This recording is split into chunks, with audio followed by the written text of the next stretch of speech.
Bonjour à tout le monde. Et donc, bienvenue à ce séminaire. C'est le dernier séminaire de la saison du Pôle santé. Aujourd'hui, on a la chance de recevoir Alexandre Chagnon, qui porte plusieurs chapeaux, donc qui est pharmacien, qui est aussi diplômé en informatique de la santé de l'Université de Sherbrooke. Il enseigne à l'Université de Montréal, à l'Université Laval et il est aussi entrepreneur. Donc, il a fondé Questions pour un pro, Therapix et maintenant Vitrail, en fait, le logiciel Navigue de l'entreprise Vitrail dont il vient nous parler aujourd'hui, son dernier projet en liste. Et pour la petite présentation, Navigue s'appuie sur l'intelligence artificielle programmée et paramétrée par l'humain là, pour identifier la problématique des patients en plan clinique pour un rendez-vous médical, voir si le patient a besoin de rendez-vous médical ou peut être dirigé vers d'autres spécialistes. Donc, un des objectifs, on comprendra, c'est d'améliorer l'accès aux soins pour les patients et le bon soin également. Et donc, ça bouge beaucoup en première ligne.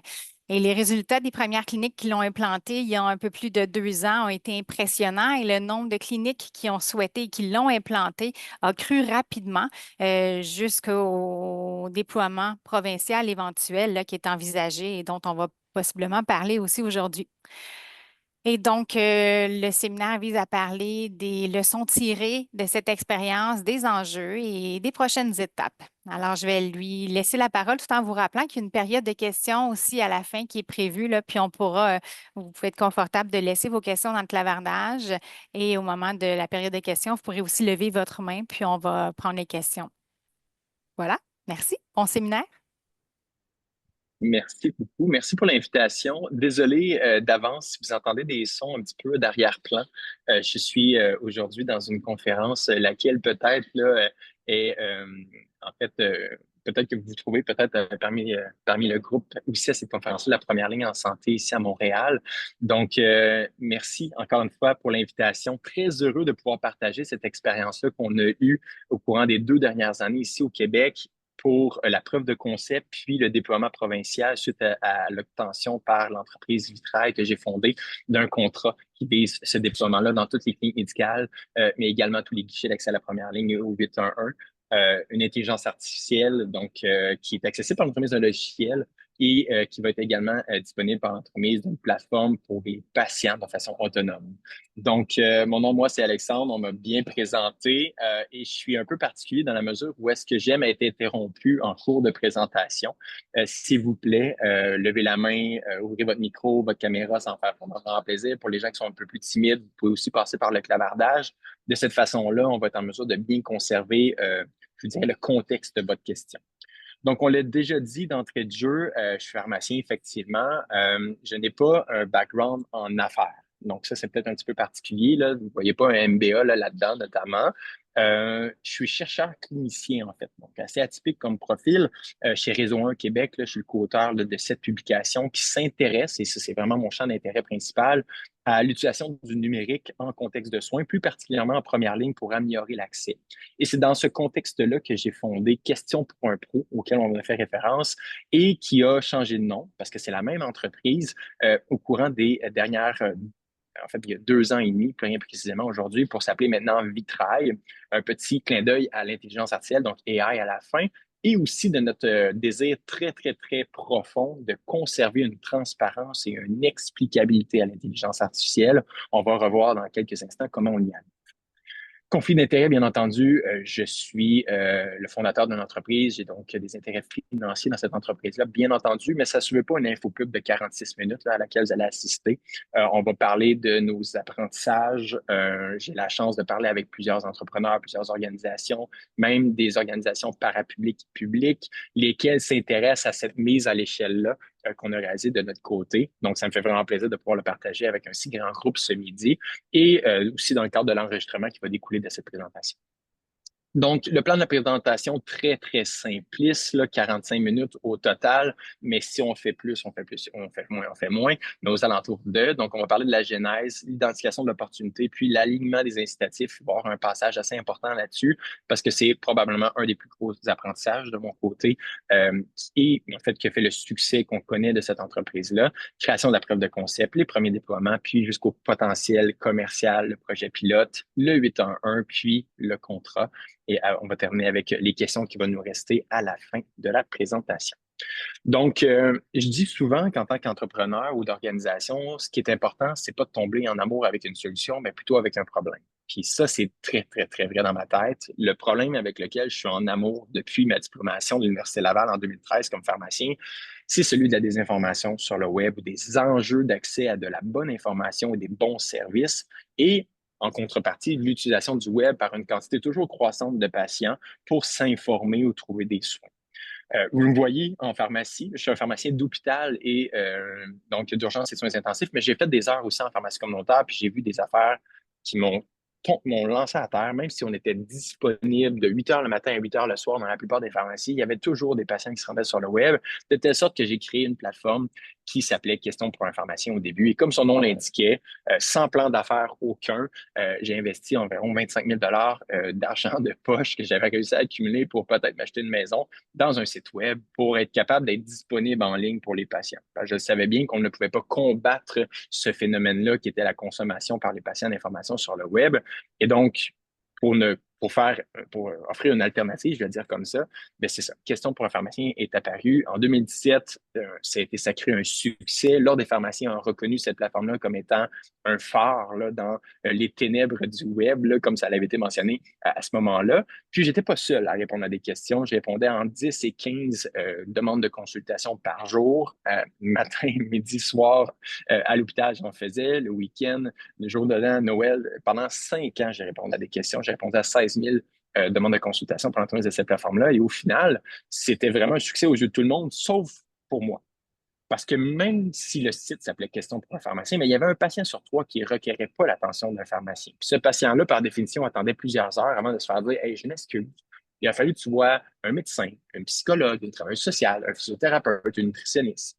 Et donc, on avait des pharmaciens sur la plateforme qui commençaient à se plaindre de ça. Donc, ils investissaient du temps pour faire en sorte de retourner le patient vers un autre professionnel, patient qui avait attendu déjà presque une journée pour avoir cette réponse-là.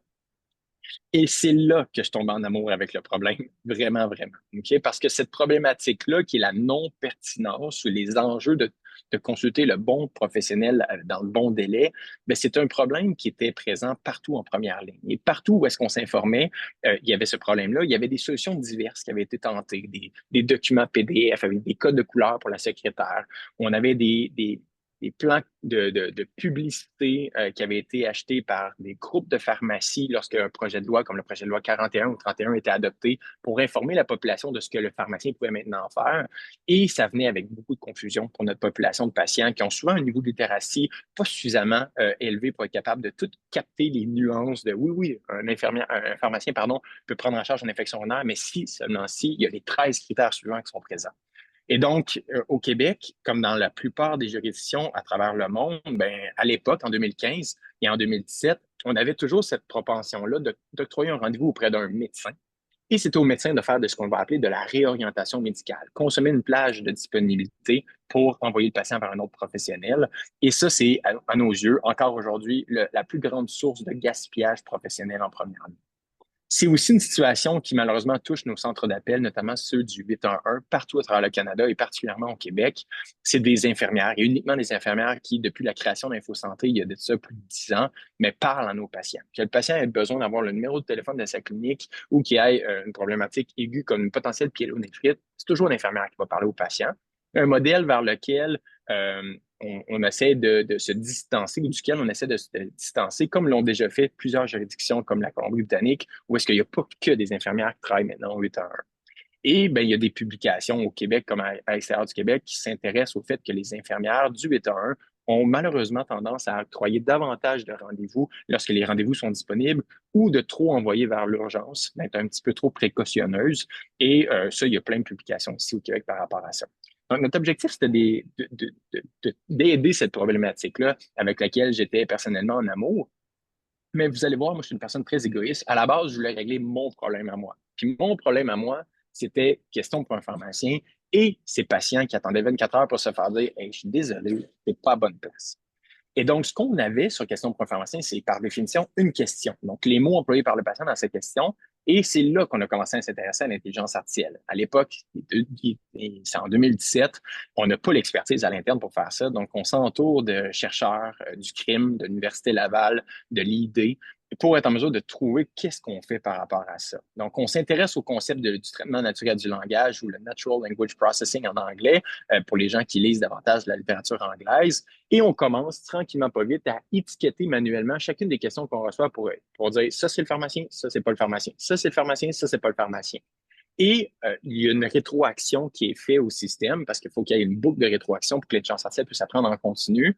Et ça, c'est par l'entremise d'un questionnaire envoyé au patient 7 jours après sa demande de consultation, à savoir est-ce que le professionnel a été en mesure de répondre à la situation de façon adéquate. Et là, au bout de 1 an d'étiquetage manuel, on a un modèle dont la F-mesure est en mesure de bien reconnaître, donc le niveau de confiance, d'une certaine façon, est adéquat pour le déployer sur question pour un pharmacien. Et là, ce que l'intelligence artificielle est capable de faire, c'est dichotomique, booléen, pharmacien ou non pharmacien. Et là, dans les non-pharmaciens, on commence à s'intéresser à ben, ça aurait dû être qui? Et là, on voit qu'il y en a beaucoup, c'est le médecin. Donc, on fait une deuxième série d'étiquetage, pharmacien ou médecin ou autre professionnel. Et là, je vous épargne 2 ans et 3 quarts d'étiquetage manuel fait par mon équipe pour arriver à un 22e modèle prédictif, lequel est capable de distinguer les différentes expertises professionnelles qui se trouvent en première ligne et disponibles ici à l'écran, lesquelles ont des sources de chevauchement incroyables. Okay? Si on avait un diagramme de veine ici, là, on serait capable de voir là, que les cercles là, sont vraiment, ils se chevauchent à plusieurs endroits. On n'a qu'à penser la chiropratie et la physiothérapie notamment. Donc, c'est un modèle qu'on appelle multiclasse, là, pour dans le jargon de l'intelligence artificielle, qui est capable de dire que c'est soit juste un pharmacien ou c'est un pharmacien et un médecin qui est capable de faire ça, par exemple. Et apparaît donc l'évolution de questions pour un pharmacien. Puis là, je termine mon introduction sur la genèse dans quelques secondes, n'inquiétez-vous pas. On parle maintenant de questions pour un pro. Et par définition, il n'y a plus que des pharmaciens là-dessus. Il y a d'autres professionnels de la santé. On a 720 experts à un moment qui est en mesure de répondre à ces questions-là. Et on est à près de 200 000 Canadiens, puisqu'on a des professionnels à l'extérieur du Québec qui utilisent la plateforme. Et là, on a commencé à avoir un modèle d'affaires. On place de la publicité sur le site en attendant que le patient attende pour la réponse. Mais on ne va pas se faire une fortune avec ça. On n'est même pas capable de se payer des salaires. Donc, à cette époque-là, je travaille encore comme pharmacien hospitalier pour payer les salaires des gens que j'ai embauchés et je ne me verse aucun salaire. 7 publications sur les connaissances acquises via ce processus. Si ça m'intéresse sur mon LinkedIn, dans publication, à la fin, vous êtes capable de tomber sur les 7 publications qu'on a effectuées par l'entremise de ce projet-là, notamment sur la lisibilité des réponses des professionnels de la santé, des trucs assez chouettes qu'on a réussi à publier par rapport à ça. Et là, maintenant, mon problème est réglé. Ben là, je reviens, parce que je suis égoïste, je reviens à notre problème de société de dire, bon, là, les cliniques médicales ont aussi cet enjeu-là. On est-tu capable de déployer question pour question pour un pro au 811 dans nos cliniques médicales et dans une patente qui commence à exister en première ligne au Québec qui s'appelle les guichets d'accès à la première ligne et les GAP, qu'on appelait accès réseau pertinent ou ARP au début. Donc, on commence à s'intéresser de façon un peu plus marquée à ça et on se rend compte qu'il y a un enjeu de pertinence qu'on sait, mais il y a aussi un enjeu d'accès qui est souvent inconnu. Okay? Tout le monde sait, je vous apprends rien ce midi, qu'on a des problèmes d'accès, mais la question est souvent quelle est la proportion de patients qui tentent de prendre un rendez-vous et qui en sont incapables. Souvent, ça, c'est une donnée qu'on n'a pas malheureusement en première ligne, puisque notre source de données principale en première ligne, c'est le dossier médical électronique et puisque le patient n'a pas eu de rendez-vous, mais par définition, il n'y a pas de trace souvent de ça dans l'idée. Et donc, le Collège des médecins du Québec, pardon, a publié récemment, en 2025, en mars plus précisément, une donnée que 30 des patients n'ont pas accès à un rendez-vous. Ça, c'est une donnée rétrospective, bien entendu, qui s'intéresse à 2024-2025, mais à l'époque, on n'avait pas cette donnée-là. Et ce qu'on voit, un phénomène qui est croissant en Occident, partout où est-ce qu'on s'intéresse au phénomène, c'est que l'enjeu d'accès pour le régler du mois à partie, bien entendu, on va augmenter les admissions au programme de médecine dans les facultés. On fait plein de choses par rapport à nos médecins, mais il y a aussi une part considérable de l'effort investi par les juridictions que c'est de décloisonner les professions, adopter des règlements, des projets de loi, des ordonnances collectives qui permettent à des non-médecins de faire certains trucs qui étaient jadis réservés uniquement aux médecins. Donc, les actions qui découlaient de ça, le PS55, le 31, le 41, plus récemment le 67, ce que ça vient faire, c'est que c'est souvent, en théorie, c'est quelque chose qui aura un impact énorme sur l'accès, mais en pratique, c'est souvent lacunaire. C'est souvent presque anecdotique l'impact que ça a sur l'accès parce qu'on n'opérationnalise pas ces changements-là. En français, le patient trouve toujours difficile de savoir qui fait quoi en première ligne et on a encore malheureusement l'idée que le patient, lorsqu'il tente de prendre un rendez-vous en première ligne dans une clinique, par exemple, on va lui donner un rendez-vous avec le médecin et ça va être au médecin de le réorienter, le fameux réorientation médicale auquel je faisais référence tout à l'heure. Et dans tout le contexte de ça, ben, il y a des déclarations comme la Déclaration de Montréal sur les soins pertinents qui sont publiées. Et là, nous, on décide de s'attaquer à ce problème-là de la non-pertinence des rendez-vous médicaux avec la thèse très simple que si on est capable de faire en sorte que le patient soit vu par le bon professionnel dès son premier contact avec la clinique, on va être en mesure d'augmenter de façon considérable l'accès sans ajout d'effectifs, juste en évitant le gaspillage médical de temps investi à réorienter le patient vers un professionnel qui est mieux adapté à la situation du patient. Donc, à la question, à combien estimez-vous la proportion de patients ayant eu un rendez-vous avec vous comme médecin de famille au cours des 7 derniers jours et qui ne requérait pas votre expertise de médecin? On a posé cette question-là à compter de juillet 2023 à 517 médecins de famille à travers le Québec. Et là, je l'avais montré, je m'excuse, j'ai le punch, c'était 35,8 okay? Là, peut-être que vous vous dites, ah non, non, non, moi je suis médecin, là, c'est plus 20 peut-être.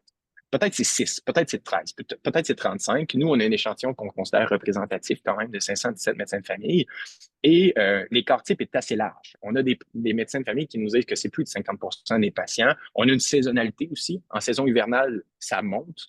À saison plus estivale, ça descend. Mais bref, on est aux alentours de 35,8, qui est devenu l'étoile polaire de Vitrage. En français, ce qu'on veut, c'est faire en sorte que cette perception-là de non-pertinence par nos médecins diminue en utilisant une intelligence artificielle qui fait la job dans la question pour un pro, mais qui pourrait être réadaptée pour faire la job aussi dans nos cliniques médicales. Et donc, quand on met en relief ou en parallèle 35,8 de non-pertinence, 30 de non-accès, on est capable de penser, peut-être de façon un peu utopique, qu'on serait peut-être capable de régler en grande partie nos enjeux d'accès si on s'assurait de la pertinence des rendez-vous. Donc, on est parti de cette thèse-là, puis là, on a dit, ah ben, crime, c'est bon pour tout le monde. Ça va être bon pour les médecins, ils vont avoir les bons patients. C'est bon pour les patients, c'est bon pour les gouvernements, moins de gaspillage. Et moi, je suis, en plus d'être égoïste, je suis très naïf. Puis je pense que pour être c'est très éditorial comme propos, mais pour être un entrepreneur dans le domaine de la santé, il faut être extrêmement naïf. Juste assez, on va le dire comme ça. Puis moi, je suis naïf. Fait que là, moi, j'étais comme, c'est sûr que tout le monde va accepter ça. On lance un projet pilote demain. Et c'est pas tout à fait comme ça que ça s'est passé. Ça, c'est le bout un peu des apprentissages de notre côté. Moi, le naïf du groupe ici ce midi, moi, j'étais comme, pour les patients, pour les usagers, c'est un meilleur accès. Pour le personnel administratif qui a la lourde tâche d'octroyer des bons rendez-vous aux bons patients, mais c'est quelque chose qui va les aider. C'est le travail moins stressant.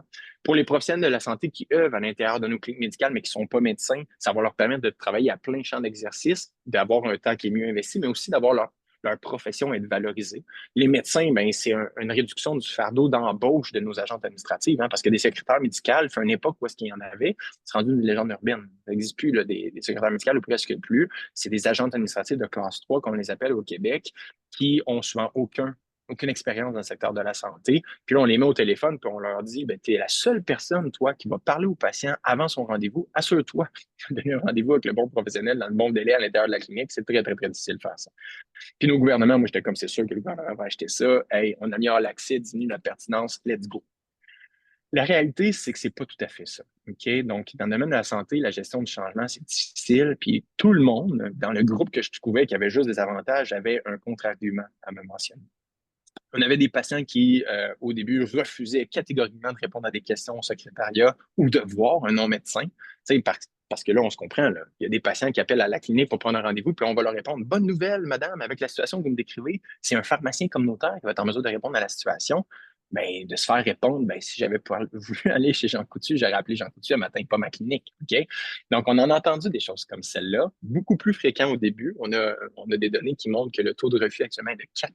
Donc, c'est beaucoup moins que ce à quoi on s'attendait, mais quand même, on avait du personnel administratif, surtout le plus expérimenté, les quelques secrétaires médicaux qui restent dans le réseau, on voit qu'il y avait une perte de sens. Là. Elles étaient valorisées pour leurs connaissances, leurs expertises. Et là, du jour au lendemain, grâce à ce logiciel-là, ben, on est en mesure qu'un agent administratif avec pratiquement aucune expérience était capable de faire un travail qui était aussi sécuritaire et efficace que celle-ci. On avait des professionnels de la santé qui avaient une crainte de perte de contrôle de leur agenda. Okay? Une travailleuse sociale, une infirmière, un pharmacien qui aime être accessible que par référence aux réorientations médicales. Parce que le médecin fait un premier tri, il l'envoie vers lui ou vers elle. Et ça, ben, on se répète, là, c'est les enjeux de gaspillage, là, bien entendu. On avait des médecins qui étaient comme, ouais, là, c'est moi qui vais payer ça. C'est bon pour tout le monde, mais pourquoi c'est le médecin qui paye ça encore? Puis c'était très légitime comme question. Parce que nous, on n'avait pas de modèle d'affaires. C'est pas le patient au Québec qui va payer ça. C'est pas la secrétaire non plus. C'est pas les salariés du réseau. Nous, on a dit, c'est soit le gouvernement, puis c'est soit les médecins qui vont payer. Puis d'habitude, le gouvernement paye si les médecins ont payé ou si quelqu'un d'autre a payé puis a trouvé que ça fonctionnait bien. Donc, on avait des médecins qui étaient comme, c'est bon pour tout le monde, c'est moi qui paye. Puis effectivement, les discussions qu'on avait avec la Fédération des médecins praticiens, c'était aussi ça. Puis le gouvernement, ben, il se questionnait sur la pertinence, puis la valeur ajoutée, puis le retour sur investissement.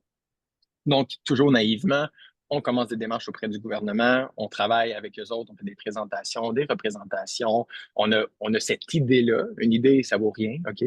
Faut le tester, il faut prouver, il faut faire des pré-postes, il faut faire un bras de contrôle, il faut s'assurer que ça marche bien. Mais quand même, sans tout ça, nous, on a un question pour un pro qui marche avec des questions de patients sur Internet, des vrais Québécois qui posent des vraies questions, puis on pense que c'est suffisant. Puis pendant un an, on fait des rencontres, on monte à Québec de façon assez régulière, puis ben, ça mène à rien. Donc, on retourne vers nos médecins, puis là, on leur dit, hey, on pense tellement que ça va vous aider à embaucher des ressources qui sont peut-être un petit peu moins expérimentées. Vous allez payer moins cher ces ressources-là. Puis, il va y avoir moins le siège éjecteur du secrétariat, là, des gens qui passent pendant quelques semaines, quelques mois, puis quittent sur la pression énorme et sur l'anxiété générée par ce travail-là. Et là, la vie, c'est aussi d'entrepreneur, c'est aussi la chance. Il y a la plus grande loc en bon québécois que j'ai eue de ma vie, qui est l'entrée en vigueur d'une nouvelle lettre d'entente en juin 2022, laquelle prévoit la rémunération de nos médecins pour qu'ils puissent voir des patients orphelins. On va maintenant appeler des patients associés au Québec. Et ça, c'est quelque chose qui crée un incitatif financier à ce que le médecin, dans ses patients inscrits, mettons qu'il y a 1000 patients inscrits en son nom, mais certains de ces patients-là peuvent être vus par d'autres collègues autour pour faire de la place dans son horaire pour qu'il voit des patients orphelins. Parce qu'il veut en voir des patients orphelins. C'est un incitatif financier qui est quand même considérable, mais il ne veut pas finir à 10 heures à tous les soirs à voir des patients. Et donc, ça, cette lettre d'entente-là, si ça n'avait pas été de ça au Québec, pas mal certain que tout ce que je vous dis là, ça ne serait pas arrivé. Puis il y aurait probablement pas eu de conférence sur le sujet cet après-midi. C'est la chance qu'a eu Vitrail d'être sur le X à la bonne place quand ça s'est arrivé. Puis on l'a su de façon complètement fortuite quand c'est apparu, ça, sur le marché. La fameuse lettre d'entente que j'ai encadrée dans ma chambre. Donc ça ici, c'est vraiment quelque chose que de notre côté a fait toute une différence. De ça, on se rappelle, ça fait un an de notre côté qu'on fait des démarches. Et là, la lettre d'entente en juin apparaît. Nous, on se fait dire par des médecins qu'on avait rencontrés dans les dernières semaines, les derniers mois, la dernière année, hey, ta patente, ça existe encore? Oui, oui, c'est là. On aimerait ça l'essayer. Et par contre, nous autres, ils ne veulent rien savoir d'une plateforme entière. Ils veulent juste avoir l'intelligence artificielle à l'intérieur de ça. Et donc, on décide d'appeler ça le nom de code médaille. Et là, on isole l'intelligence artificielle puis on essaie de la déployer dans les cliniques médicales sur la forme d'un système d'aide à la décision pour nos agents administratifs. Ça prend 4 mois environ. On réussit à faire ça. Puis, on commence à faire des représentations auprès des cliniques en disant que ça vaut on ne sait pas combien, mais on l'annonce à 50 de rabais. C'est un rabais pour les 10 premières cliniques qui vont signer ça. De combien, on ne sait pas. On ne sait pas comment ça vaut. On ne sait pas comment la nouvelle lettre d'entente va se traduire par des revenus additionnels pour les médecins et les cliniques plus généralement. Donc, c'est difficile d'être capable d'avoir cette réflexion-là sur la création de la valeur par l'outil, puis la capacité par cet outil-là de capturer une certaine proportion de cette valeur-là. Par contre, encore une petite chance ici, dans ces représentations-là, on découvre qu'il y a une clinique médicale dans laquelle on investit le temps de 2 infirmières auxiliaires à temps plein pour répondre au téléphone parce que dans les semaines et les mois qui ont précédé, il y a eu une histoire d'horreur d'un patient qui s'est vu octroyer un rendez-vous 3 jours après puis il en est malheureusement décédé. Donc, eux, de façon réactive, vont dire plus jamais. On va s'assurer que nos patients parlent à une infirmière auxiliaire en tout temps. Et donc, ça a coûté 150 000 environ là, par année à cette clinique-là. Et donc là, on était capable de dire, bien, nous, on pense que notre outil va être en mesure de reprendre ces 2 infirmières-là, qui sont des postes de dépenses aujourd'hui, et de les retourner faire des soins infirmiers, donc des postes de revenus. Et donc, on est capable de dégager cette valeur-là. Cette clinique-là décide de signer avec nous pour 10 000 donc on dit que ça vaut 20, mais on le vend en 10, 50 de rabais, bien entendu. Et donc, on sait que ça vaut au moins 10 000 pour une clinique de taille moyenne. Et là, on commence à rencontrer les équipes, on fait l'éducation qu'eux font pour nous, hein, parce que vous allez voir une diapositive, accompagnement de la clinique, là, c'est la clinique qui nous accompagne. Pas grand-chose que je connais aux cliniques médicales à cette époque-ci. On se rappelle, j'étais un pharmacien d'hôpital à la base. On lance ce logiciel-là le 1er décembre et on fait, puis ça, c'est un des gros apprentissages, on fait notre propre collecte de données. Parce que dans le réseau de la santé au Québec, encore là, c'est très éditorial, on n'a pas cette tendance-là à mesurer ou du moins à mesurer suffisamment ou adéquatement, de telle sorte qu'on fait des beaux projets pilotes, puis on arrive à la fin, puis c'est du qualitatif. Il nous en faut du quali. Là. Il faut savoir comment ça a été perçu, puis tout ça, mais il faut du quanti aussi. Il faut être capable de savoir comment ça s'est traduit par de la valeur ajoutée, du gain sur l'accès. Cette fameuse thèse qu'on avait, mais c'est-tu juste nous là, qui était complètement à porter des lunettes roses et à vivre dans un monde de licorne, ça s'est vraiment traduit par un réel gain en accès. Donc, vous voyez les mesures qu'on a prises pré-poste et on a décidé de investir 4 semaines de notre vie à tous les jours à la clinique. Donc, vous nous voyez ici, on est une équipe de 3 personnes à l'époque. On a Jean-Robert ici, qui est notre CTO. On a Ariane qui, depuis 3 ans, étiquette manuellement et saisie manuelle pour être en mesure d'entraîner l'intelligence artificielle. Puis on a nos secrétaires médicales de la clinique, lesquels s'étaient fait un peu tasser par les 2 infirmières auxiliaires, mais là vont reprendre le flambeau grâce à un outil d'intelligence artificielle. Et c'est vraiment eux qui nous ont accompagnés pendant un mois.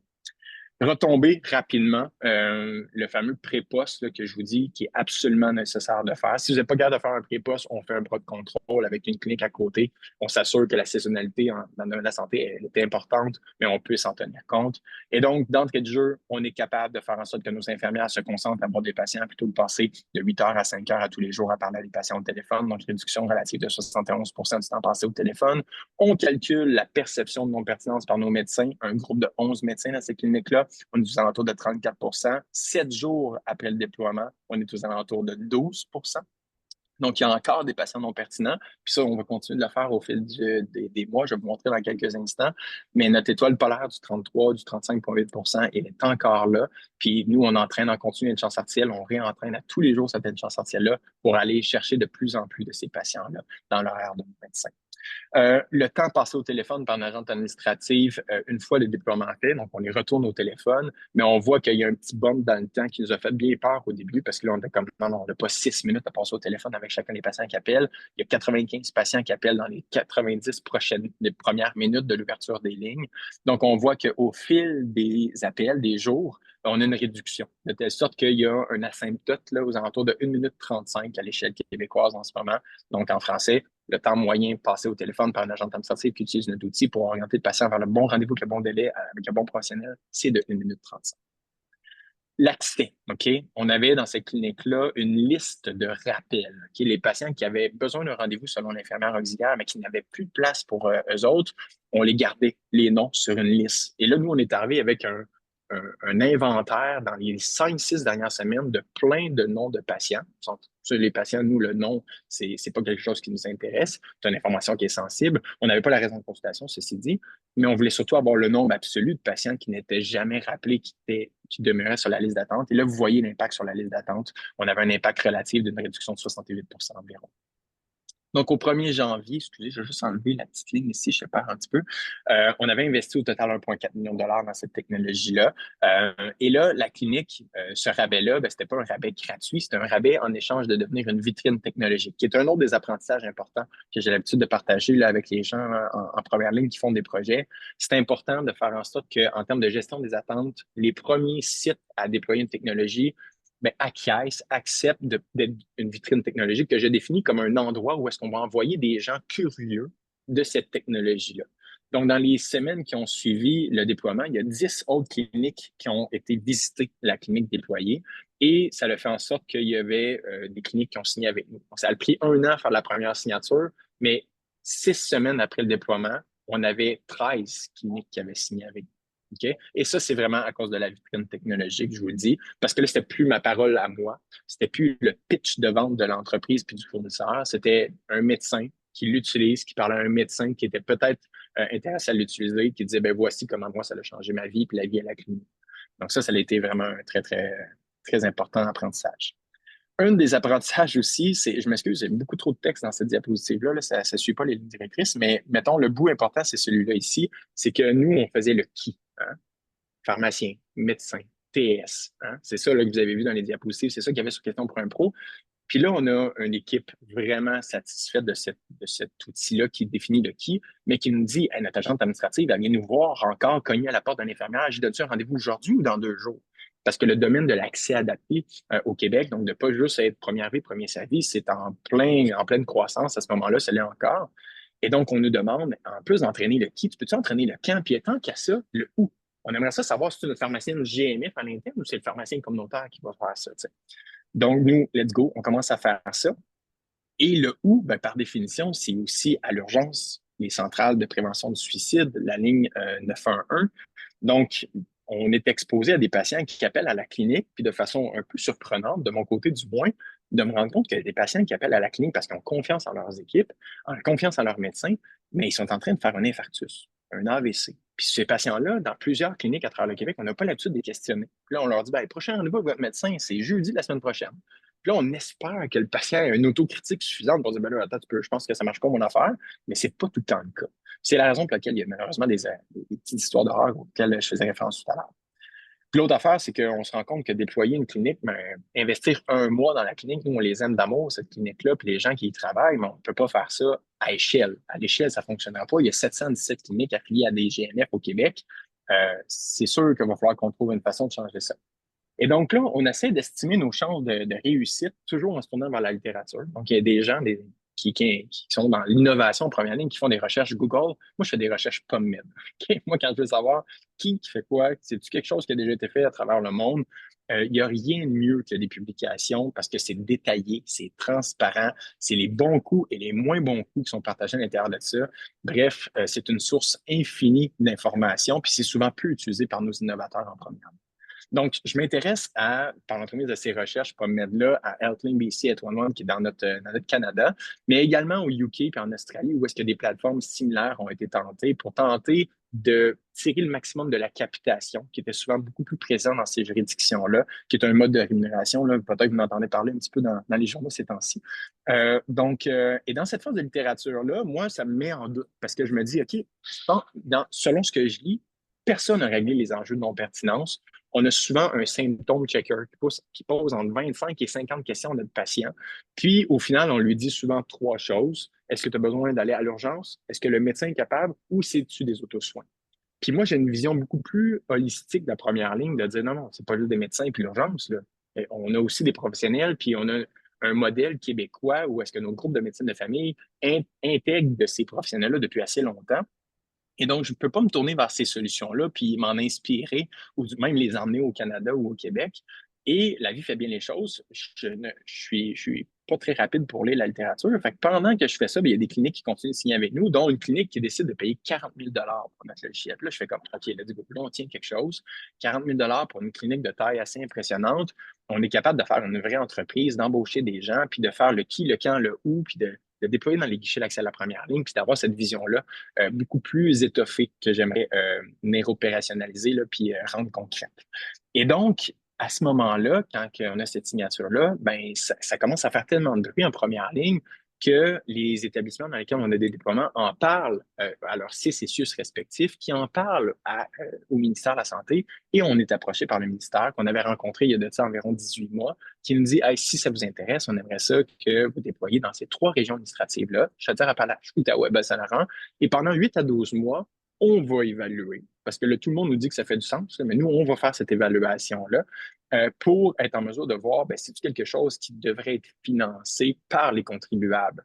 Parce qu'on se rappelle, le médecin disait souvent c'est bien, c'est bon pour tout le monde. Pourquoi c'est moi comme médecin qui payais? Parce que 40 000 c'était pris dans la poche des médecins de ces cliniques-là qui se cotisaient pour venir accéder à un revenu par l'entremise de la lettre d'entente, réduction de certains coûts au niveau du secrétariat et de cette propension-là que les secrétaires avaient à quitter et de devoir être reformés et d'en trouver de nouvelles. Arrivé à ce point-là, on est encore 3. Okay? Puis 3, c'est une petite entreprise, mais là, il y a petite et petite. Là. Donc là, nous, on commence à greffer à l'équipe des gens qui ont des expertises diverses. Puis on se rend compte qu'on est, on est vraiment l'interface entre la technologie et la clinique. Le qui, le quand, le où, la littérature sur le sujet, c'est pas très techniques ou technologiques. Donc, on a dans notre équipe, mettons, on la divise en trois, on a des gens vraiment techniques, IA, on a des gens vraiment cliniques, des médecins notamment, puis on a des gens en gestion du changement. Puis ça, là, c'est la plus grande quantité de personnes dans notre équipe, c'est en gestion du changement, qu'on va appeler des responsables de déploiement, qui vont supporter les cliniques pendant le processus de déploiement, puis à la suite, pour être en mesure qu'ils en tirent le maximum de cet outil-là. Et donc, en juillet 2023, je m'excuse, hein, je vais relativement vite, je vois l'heure, là, puis je vais garder du temps à la fin, je vous le dis pour des questions. Donc, à juin 2023, on a cette nouvelle intelligence-là qui fait le qui, le quand, le où, en fonction des champs d'exercice au Québec et qui a, dans la façon qu'elle est bâtie, une certaine agilité pour que lorsque sur un territoire, mettons comme dans la région du Bas-Saint-Laurent, si eux autres disent qu'ils ont une ordonnance collective qui permet à l'infirmière clinicienne de faire, je sais pas moi, de prendre en charge la rhinocynusite aiguë, par exemple, mais on est capable de la personnaliser, l'intelligence artificielle, en fonction de chacune des localités. En juillet 2023, débute le projet pilote filtre de pertinence, comme il est appelé au ministère, et on doit déployer autant dans les cliniques médicales qu'on connaît très bien que dans des patentes qui s'appellent des guichets d'accès à la première ligne, lesquels nous intéressent beaucoup parce qu'il y a déjà cette logique ou cette vision-là d'avoir des agentes administratives en amont des infirmières, mais c'est juste que ces agentes-là, elles sont relativement peu outillées pour être en mesure d'aider le patient à être orienté à la bonne place. Donc, 3 guichets d'accès à la première ligne, 49 GMF, 2 en relative difficulté, puis un premier de classe. OK? Ça, c'est important dans l'échantillon d'un projet pilote de s'assurer que ce ne soit pas juste du monde qui rush, ni que ce soit juste des premiers de classe, ou que ce soit assez hétérogène comme groupe pour être en mesure de voir le gain relatif dans chacun ou le gain incrémental dans chacun de ces milieux-là. Et une phase d'évaluation qui, de par le fait qu'on est à l'intersection entre la santé, la clinique et la technologie, mais c'est bien entendu bipartite comme évaluation. Il faut que le ministère en fasse un bout, puis il faut aussi que le ministère de la cybersécurité et du numérique mette l'épaule à la roue pour s'assurer que d'un point de vue technologique, ça soit robuste, ce qu'on est en train de bâtir. Donc, l'objectif et la portée du projet pilote, donc ça débute en août, donc c'est juillet 2023, début août à juillet 2024. Et l'objectif, c'est très simple, la sécurité. Donc, d'abord, ne pas nuire, là, c'est vraiment, vraiment réel. Donc, dans les GAP et dans les GMF. Et dans les GMF, ben, c'est cette thèse-là, la thèse du travail de réduire la non-pertinence de façon à augmenter l'accès. Donc, on veut dégager, excusez-moi, la capacité médicale. Puis dans nos guichets d'accès à la première ligne, mais là, ce qu'on fait, c'est qu'on met plein d'infirmières qui, comme au 8-1, parlent à tous les patients qui appellent ou pratiquement tous. Et ce que ça fait, c'est que ça réduit notre capacité d'avoir des infirmières dans nos cliniques médicales pour faire des soins infirmiers. Donc, on aimerait dégager la capacité infirmière en plaçant en amont de l'infirmière une agente administrative qui utilise notre outil et lequel est en mesure de dire, ça, ce patient-là a besoin de parler à l'infirmière. On se projette un an dans le futur. On fait ce projet pilote-là, lequel permet d'avoir 429 103 orientations. Donc, 429 103 Québécois, Québécoises ont été orientés en première ligne par l'entremise de l'outil. Et il y a eu 2 incidents d'orientation parmi celles-ci. Les 2 incidents, c'est des incidents qui ont bien entendu été documentés de notre côté. Vous voyez ici comment la documentation se passait.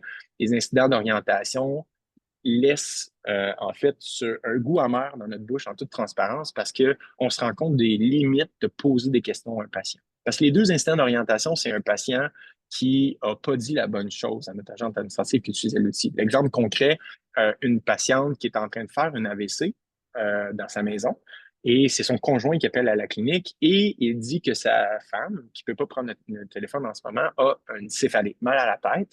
Et nous, dans l'intelligence artificielle, on questionne sur des symptômes neuro, puis le patient répond non à toutes les questions. Et le lendemain, la patiente arrive dans le bureau, elle est transportée d'urgence par ambulance au centre hospitalier. Et par un miracle, en fait, aucune séquelle aujourd'hui, cette dame-là, mais c'est quand même quelque chose qui nous a troublé de notre côté. Et c'est suite à ces incidents-là que de notre côté, il y en a eu 2. Il y en a juste eu 2 à date, là, 1 an et demi après ça. Mais c'est quand même quelque chose qui nous a poussé à ajouter des filets de sécurité dans l'intelligence artificielle pour poser les questions différemment, puis de venir réduire de façon considérable le niveau de littératie requis, le niveau de lisibilité là, à l'intérieur de notre intelligence artificielle pour être certain que ça soit réellement bien compris par nos patients. Fait intéressant, on a au même moment une étude qui parut au NHS 111 Online, qui est une porte d'entrée numérique en Angleterre, une étude. Si vous cliquez sur l'hyperlien, vous allez avoir la présentation après, vous allez être capable de tomber sur l'étude, laquelle permet de démontrer que 98% des patients orientés par l'entremise de cette plateforme-là sont jugés comme pertinents par le professionnel de la santé qui les reçoit. Et nous, on est bien contents parce que nous, ça va au-delà de ça. On est à 99,98% d'orientation jugée satisfaisante. Puis c'est pas parce qu'on est meilleur, parce qu'on fait ça depuis bien moins longtemps que les autres. Ça fait 10 ans que la plateforme et les NHS Pathways existent. C'est juste qu'eux, ils n'ont pas d'intelligence artificielle. Eux, ils ont cette obligation-là par les patients de sélectionner des pastilles. Là. Puis ça fait en sorte que le niveau de nuance qui est requis souvent pour orienter un patient, c'est juste absent de cette technologie-là. Oh, je viens de voir une petite question apparaître. Est-ce possible d'avoir accès aux incidents, aux mesures que vous avez prises à la suite pour sécurité? Oui, exactement. Donc, l'accès, je ne sais pas si ça va répondre dans le contexte de la présentation aujourd'hui. Si vous voulez, je peux vous les envoyer après. Là. Les incidents, c'est vraiment des incidents sur la base du questionnaire. Donc, vous voyez que, maintenant, c'est petit à votre écran. Là, on voit le questionnaire qui avait été posé par l'intelligence artificielle, les réponses de notre patiente. Et ça, c'est quelque chose qui était co-analysé par notre comité clinique, donc composé de médecins, d'infirmières praticiennes, dont un médecin qui a une pratique à l'urgence et un intensiviste. Et on avait aussi des gens de Santé Québec qui mettaient l'épaule à la roue. Puis c'est vraiment de faire en sorte que notre patient, qui est malheureusement souvent un mauvais historien ou qui va venir un petit peu dédramatiser sa situation alors qu'elle est réellement dramatique, mais d'être en mesure de lui poser 2 ou 3 fois la question de façon différente, donc avec une négation, pas de négation, pour être en mesure de l'attraper, ce patient-là qui passerait dans les mailles du filet, malheureusement, si ce n'était pas le cas. En termes d'efficacité, l'étoile polaire auquel on faisait référence tout à l'heure, donc on se rend compte que 6 mois après le déploiement, parce que là, c'est le recul qu'on a, là, on n'est pas capable de déployer toutes les cliniques au jour 1, on les déploie successivement. Ça prend moins d'1 mois, par contre, de faire. 6 mois après le lancement, la moyenne, c'est entre 10 et 20 de capacité médicale accrue. Donc, la moyenne étant de 13,3. Et ça, c'est vraiment juste parce que le médecin investit moins de son temps pour faire de la réorientation médicale. Donc, bien entendu, c'est des vases communicants. On a des professionnels de la santé qui étaient accessibles uniquement dans ces cliniques-là par l'entremise d'une référence d'un médecin. Et là, du jour au lendemain, maintenant, il y a des plages de disponibilité dans ton horaire que tu dois donner à l'agente administrative qui utilise un outil, lequel va t'assurer que le patient qui est mis dans ton horaire a besoin réellement de ton expertise. Donc, on fait une règle de 3 relativement simpliste, puis on dit, ben, si on est capable de faire 13,3 plus d'usagers qui est vu à l'échelle provinciale, on pense que ça va te permettre d'ajouter en accès l'équivalent d'ajouter 1250 médecins de famille. Ça, c'est quelque chose qui est challengé, bien entendu, parce que c'est vraiment très hypothétique. Mais on est, mettons, là, il y a du recul là, depuis cette évaluation-là. Le 13,3 a été répliqué dans les autres régions. Puis on a même 1 an après le lancement, on est aux alentours de 21%. On a des cliniques qui sont à plus de 28% en ce moment. Et c'est bien entendu le reflet de la disponibilité de nos autres professionnels. On a entendu ça en écho là, à l'Assemblée nationale là, pendant les commissions parlementaires du projet de loi 106. C'est bien de dire que ça, c'est le physio qui devrait le faire, mais encore faut-il qu'on en ait des physio. On est tout à fait d'accord avec ça. C'est apprécié des médecins qui ont maintenant la capacité de voir des patients qui sont associés, des patients orphelins, anciennement orphelins, ou juste de respirer un peu. C'est des médecins qui finissaient souvent à 8 heures le vendredi soir, qui, grâce à cet outil-là, étaient capables de voir certains de leurs patients être pris en charge par un collègue et de savoir que c'était bien pris en charge parce que le patient a été mis dans la bonne horaire. Et ça divise par deux, excusez-moi, en moyenne, le temps passé au téléphone par les agents administratifs. Rapidement, dans les guichets d'accès à la première ligne, on réussit à démontrer qu'on dégage jusqu'à 50% de capacité médicale. Aujourd'hui, l'intelligence artificielle continue d'apprendre aux alentours de 70% de capacité médicale. Donc, il va toujours avoir de ces patients qui ont besoin d'une évaluation infirmière, mais à toutes les fois qu'on augmente le champ d'exercice de nos professionnels en première ligne, le pharmacien, le nutritionniste, le physiothérapeute, ben, on est en mesure de faire en sorte que ce ne soit pas uniquement l'infirmière qui évalue ces patients-là. Avec le professionnel vers lequel on va envoyer le patient qui va faire son évaluation. À l'échelle nationale, ça équivaut à l'ajout de 250 infirmières dans le guichet d'accès à la première ligne. Et là, puis là, ça, c'est vraiment très important, on est capable de, puisqu'on calcule ça en ressources humaines ou en équivalent temps complet, on est capable de dire que si si ce gain-là avait été fait par l'ajout d'humains dans le réseau, quelque chose qu'on n'est pas capable de faire parce qu'il n'y en a pas d'humains dans le réseau, ou les humains qui ont dans le réseau sont déjà dans le réseau, bien, ça aurait permis d'avoir une économie non récurrente dans une région, qui était le meilleur gap au Québec à ce moment-là, de 173 000 $. Donc, encore là, on est capable de faire des règles de 3 pour être capable de démontrer qu'à l'échelle provinciale, ça a un impact considérable. On fait la même chose avec le 8-1 de la même façon, avec un financement qui nous provient cette fois-ci du palier fédéral, donc Can Help, puisque des 8 à 1, il y en a partout au Québec, partout au Canada, pardon, et la problématique québécoise, elle n'est pas exceptionnelle au Québec. Donc, pour votre information, c'est les mêmes résultats ici. Et ben, on est victime de notre succès. On a des cliniques à l'extérieur du Québec qui commencent à entendre parler de nous. Et donc, il y a des cliniques du réseau Vitalité au Nouveau-Brunswick qui commencent à signer avec nous. Et ça, vous voyez, c'est une communication qui avait eu lieu à ce moment-là pour être capable de faire en sorte qu'on soit capable de les aider. Le fait intéressant, la santé étant de juridiction provinciale au Canada, qui fait quoi? C'est aussi juridiction dépendante. Et donc, là, on était content d'avoir pris la décision d'avoir une intelligence artificielle qui se personnalise parce que c'est très différent mettons, ce que le pharmacien communautaire peut faire au Nouveau-Brunswick. Et là, on est déployé en Ontario depuis peu et c'est aussi différent en Ontario. On s'intéresse à la Colombie-Britannique et à l'Alberta. C'est aussi différent dans ces deux provinces. Depuis le projet pilote que vous voyez en bleu ici, l'intelligence artificielle, nous, on lui enseigne de nouvelles choses à toutes les semaines. Donc, vous voyez à tous les mois le nombre de trajectoires de soins connues par l'intelligence artificielle. On espère que ça ne soit pas une exponentielle, mais bien que ça ressemble un peu à ça là, de notre côté. Et par définition, une trajectoire de soins, c'est une raison de consultation évoquée en première ligne par nos patients. Donc, on a commencé avec 455 trajectoires de soins qui étaient gênantes. Puis, je pense que dans le domaine de la santé, puis en innovation, plus précisément, il faut toujours aller à une vitesse qui est telle que si je regarde ce que je faisais il y a 6 mois, j'en étais gêné. Okay? Puis ça, c'est vraiment une ligne directrice qu'on a chez Vitrail, qu'on maintient. Puis c'était vraiment gênant. 450 trajectoires de soins, la plupart des choses n'étaient pas comprises par l'intelligence artificielle, mais là, c'est un facteur 10 en termes d'augmentation aujourd'hui. Puis le résultat de ça, c'est qu'une intelligence artificielle qui comprend mieux, c'est une intelligence artificielle qui se trompe moins. Donc, vous voyez le taux de signalement qui représente la proportion d'orientation qui ont mené à une communication par la clinique, le professionnel qui a reçu le professionnel qui dit Hey, ça n'aurait pas dû être vu par moi, ça aurait dû être vu plus tôt, ça aurait dû être vu plus tard. On est passé d'environ 1%, donc chaque 100 orientations, il y en avait une qu'on était champ gauche, à aux alentours de 0,015% en ce moment. Puis, on n'ira jamais à zéro, c'est sûr. OK? Donc, on a fait ce deuil-là de notre côté. Il y a un asymptote entre le 0,015 puis le 0, c'est sûr à 100%, mais on tend fort à diminuer ce pourcentage-là pour faire en sorte qu'on parle d'un taux beaucoup inférieur à ce qu'on voit présentement. Là, bien entendu, il y a une petite question, excusez-moi. Est-ce une IA en open source? Quel est le fournisseur en arrière? Super question. Donc, de notre côté, sans rentrer dans la sauce secrète de Vitrail, de notre côté, on utilise effectivement des modèles fondamentaux qui sont open source, lesquels ont été réentraînés, fine-tunés. Il y a eu plein de choses qui ont été faites de notre côté. Puis, c'est important de comprendre qu'il n'y a pas que des modèles prédictifs à l'intérieur de ça. On utilise une technique qu'on appelle le RAG, qui fait en sorte qu'on est capable de mieux contrôler ce que l'intelligence artificielle va poser comme question. On est même capable de lui dire de la façon que la question doit être posée pour réduire de façon drastique la propension de l'hallucination, notamment. Donc, c'est vraiment comme ça que ça fonctionne de notre côté. Super question. Donc, bien entendu, on trouve écho ici au projet de loi 106 auquel j'ai fait référence tout à l'heure, puis le joueur qui était sécateur. Fait je vous dis, j'achève pour de vrai pour les questions qui vont nous demeurer.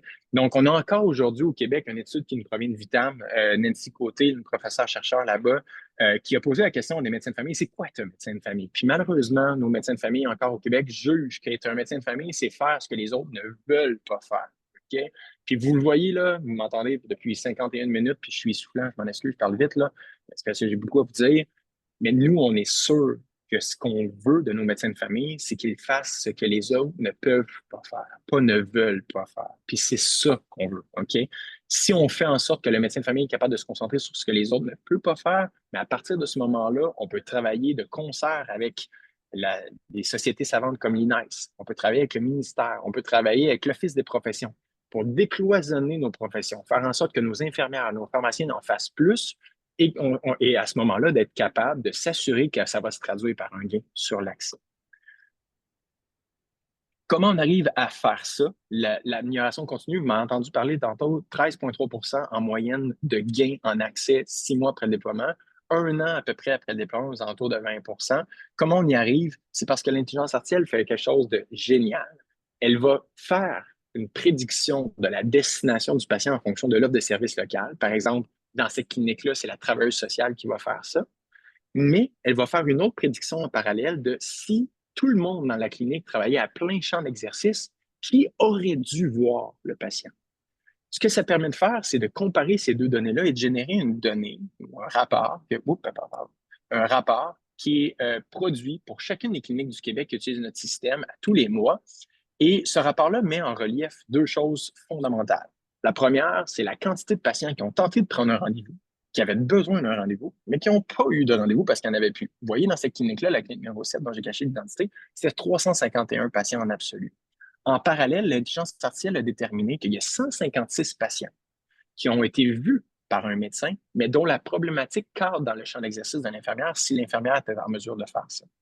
Et ce que ça permet de faire, c'est des discussions incroyables auxquelles on assiste souvent dans l'équipe entre les membres d'une même équipe de soins, donc un GMF, une clinique individuelle, un CLSC. Et là, on est capable de faire, oh, OK, là, on a beaucoup de patients qui tentent de prendre un rendez-vous qui en sont incapables. Puis, regarde, vois-tu, si, comme infirmière, on prenait en charge la rhinosinussite aiguë, par exemple, mais ce serait 28 patients de moins. Et c'est la théorie des petits pas. Chaque mois, grâce à ce rapport-là, on en prend un petit peu plus comme professionnel de la santé. On ouvre un peu plus de plages en accès adapté professionnel. Donc, comme professionnel, on reste un petit peu plus en accès adapté. On conserve des plages pour notre secrétariat. Et c'est vraiment comme ça qu'on passe de cliniques qui ont un taux de décloisonnement qu'on appelle, qui est la proportion de patients qui ont un rendez-vous avec un non-médecin non IPS dès leur premier contact, mais des taux de décloisonnement aux alentours de 1 à 2 quand on fait le déploiement, à 20-25 un an après. C'est vraiment pas magique. C'est en utilisant une donnée, non pas qui nous provienne de Montréal ou de Québec ou de l'INES ou d'une étude aux États-Unis. Non, non. Ça ici, là, c'est les besoins de la population desservie par la clinique. Et c'est vraiment quelque chose qui est très informant pour notre équipe de soins. Je pense que j'ai vu une question ou deux questions. Je continue. Avez-vous déjà pensé à intégrer votre logiciel dans les salles de triage des services d'urgence afin de réorienter la clientèle non urgente en respectant la pertinence des... Ah oui, en fait, on travaille très fort actuellement à faire en sorte que post-triage, donc une fois que le patient est jugé P4, P5 par notre infirmière de l'urgence, on soit capable d'utiliser ce logiciel-là pour l'envoyer vers le bon professionnel dans le bon délai. Ce qu'on fait aujourd'hui, la réor, là, ou la réorientation P4, P5, c'est qu'on les envoie straight pipe vers le médecin tout le temps, ces patients-là, des fois vers les IPS, de façon quasi anecdotique, alors qu'on sait, nous, 35,8 des patients n'ont pas besoin d'expertise d'un médecin, besoin d'expertise de quelqu'un d'autre. Donc, on travaille très, très, très fort de notre côté à faire ça. Puis, dans le projet du contrat qui nous unit à Santé Québec, c'est quelque chose qui est considéré. On ne sait pas quand ça va arriver. On nous a dit de nous concentrer sur les GMF et les GAP, mais on espère vraiment beaucoup être capable d'aider nos infirmières de l'urgence à trouver le bon rendez-vous aussi. J'ai des questions un peu techniques sur la combinaison de traction financière et excellence scientifique. Peut-on te contacter si on a des questions? Es-tu trop occupé?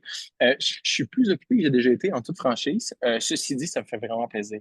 Si vous voulez m'envoyer des questions, il y a peut-être un petit délai, mais ça va me faire vraiment, vraiment plaisir. Là. Entre innovateurs, il faut s'aider. On a la chance d'avoir quelque chose qui a bien fonctionné au Québec. Je n'ai pas la science infuse, c'est N égale à 1, notre affaire, mais j'aimerais vraiment, vraiment beaucoup être en mesure de vous aider là, si vous avez des questions. Donc, gênez-vous pas. Dernier petit point, je vous dis, après ça, j'ai terminé. C'est le fait que là, on est assis aujourd'hui, Vitrail puis Santé Québec, sur une mine d'or de données. Okay? Des données sur la raison de consultation de chacune des patientes et des patients qui consultent. Nous, on ne sait pas c'est qui le patient, la patiente. Que ce soit Mireille, Jacques, Alexandre, qui a une infection de nerfs, moi, ça ne me dérange pas. Ça ne change rien pour moi sur la destination de notre patient. Ceci dit, on a une donnée qui devrait servir à toute la première ligne, devrait servir à nos sociétés savantes. Pardon. C'est une donnée qui devrait être ouverte. Parce que moi, la prochaine chose sur laquelle je m'attaque, c'est la santé communautaire ou le neighborhood health, la santé des voisinages.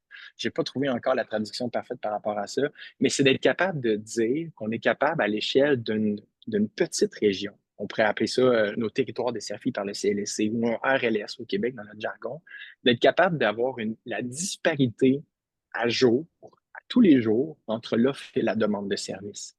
Parce que nous, on sait qu'est-ce que le patient a besoin comme service, c'est quoi sa raison de consultation, et on a aussi le reflet de l'offre de service.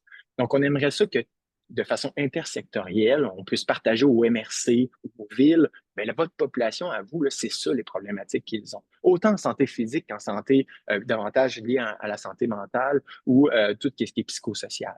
On a ces informations-là et on aimerait que ça soit une donnée ouverte. Parce qu'il y a des gens dans la salle virtuelle aujourd'hui qui disent hey, moi aussi, j'aimerais savoir accès à ça, mais unissez votre voix à la mienne pour faire en sorte que cette donnée-là puisse être accessible à tous. Moi, je rêve d'un monde où est-ce qu'on serait capable d'avoir un données ouverte.santé Québec, un peu comme on a un données ouverte.hydro-Québec, lequel permet à des chercheurs de faire des tableaux de bord, des choses comme ça. Donc ça, j'aimerais vraiment, vraiment, vraiment beaucoup ça, mais c'est pas moi qui décide. Moi, j'ai une donnée, j'aimerais ça la partager. mais encore faut-il qu'il y ait une certaine volonté là, d'un point de vue des gens qui ont accès à ces données-là en ce moment. Je vois qu'il était 57. Il y a deux petites questions. Je vais peut-être juste m'attarder aux questions. Puis j'ai entendu un micro s'ouvrir, donc c'est probablement pour me dire qu'il ne me reste pas beaucoup de temps. Génial. Donc, première question, voyez-vous une pertinence à intégrer votre solution dans les CHU? Si oui, pour quel usage? Ce n'est pas l'objet nécessairement de la rencontre d'aujourd'hui, mais pour votre information, on s'intéresse beaucoup à la pertinence de la référence vers les spécialités de la médecine. Donc, qu'on appelle au Québec les CRDS. Quand on questionne nos médecins spécialistes, eux autres, ils disent que plus qu'une demande de référence sur deux est pas pertinente à l'expertise qu'ils possèdent. C'est un terrain un peu chaud, là. Les médecins de famille disent que ça n'a aucun sens que ce soit plus que 50%. On ne s'entend pas sur le chiffre, mais je pense qu'il y a quand même une proportion considérable qui pourrait être mieux orientée.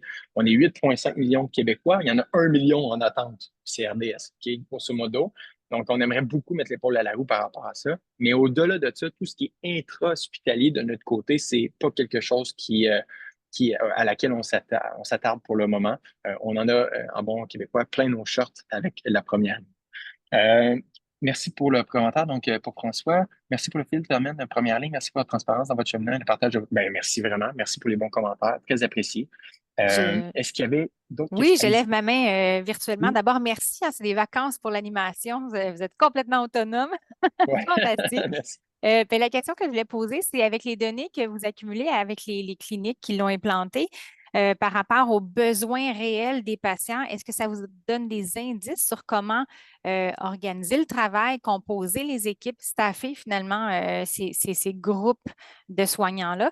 Et si oui, est-ce que vous avez vu des impacts sur comment les cliniques s'organisent après avoir installé Vitrail? Il y en a, j'imagine, qui le font en réaction, d'autres qui se préparent peut-être à accueillir Vitrail en réfléchissant au prochain staffing à partir de vos apprentissages, là. Donc, est-ce qu'on peut entendre parler de ça? Ben oui. Ben oui, en fait, il y a des exemples patents là, dans les cliniques. On est soit complètement déployé ou en cours de déploiement dans 250 cliniques, comme, ou 265 aujourd'hui, le 250 c'était la semaine passée. Donc, ça va vite en ce moment. Puis, on a des exemples patents de cliniques qui ont dit, grâce à ce rapport-là, je suis capable de dire à mon infirmière ou prendre la décision en équipe que l'infirmière va faire ça, lui va faire ça. Mais on a aussi les professionnels qui sont absents de cette équipe-là, mais qui devraient l'être. Donc, tu sais, le physiothérapeute, là, nos physios au Québec, les oreilles doivent leur sciller, là. On en entend parler beaucoup ces temps-ci comme étant des professionnels qui devraient être davantage présents dans nos cliniques médicales. Puis il y a cette valeur-là, là, des fois, c'est 40% de toutes les problématiques en première ligne, c'est la musculo-squelettique. Des fois, c'est 20, des fois, c'est 30, des fois, ça va jusqu'à 60%. Mais nous, on l'a, la donnée pour la clinique médicale. Puis c'est pas tant que ça. Tu sais, mettons, à la commission parlementaire la semaine passée, si vous m'avez entendu, dans la clinique où est-ce que de laquelle j'avais amené le rapport, c'était 10%. Donc, c'est quelque chose qui réduit l'anxiété. Quand on rentre dans une équipe comme professionnel de la santé, par exemple, physiothérapeute, là, on arrive comme le messie, là, parce qu'il y a 60% des patients de la clinique qui ont besoin de nous. C'est très anxiogène comme physiothérapeute, comme TS, comme nutritionniste, comme inhalothérapeute. Là, on est capable de savoir, non, non, à l'échelle de la clinique, c'est ça. Puis là, il y a beaucoup moins de tâtons, beaucoup moins d'essais-erreurs. On arrive, puis comme professionnel de la santé, on connaît la quantité de plage de disponibilité qu'on a de besoin. Donc, ça aide vraiment, vraiment beaucoup nos cliniques, puis ils s'en servent de ce rapport-là pour faire ça. Merci beaucoup. En principe, on a dépassé le temps. S'il y a des lèvres qui brûlent et des questions retenues, Allez-y. si je pense que c'est votre dernière chance. Autrement, on a des messages de remerciement dans le clavardage auquel je vais me joindre. Très instructif comme séminaire. Merci beaucoup d'avoir pris le temps aussi en même temps que cet autre événement-là qui occupe beaucoup des inscrits, hein. Donc, on a eu des messages de gens qui ne pouvaient pas être là et qui s'assuraient que ce soit bien enregistré. Alors oui, ce l'est. Merci beaucoup pour la présence et puis à bientôt. Merci à tout le monde. Merci pour l'écoute. Merci pour les bonnes questions. Au plaisir.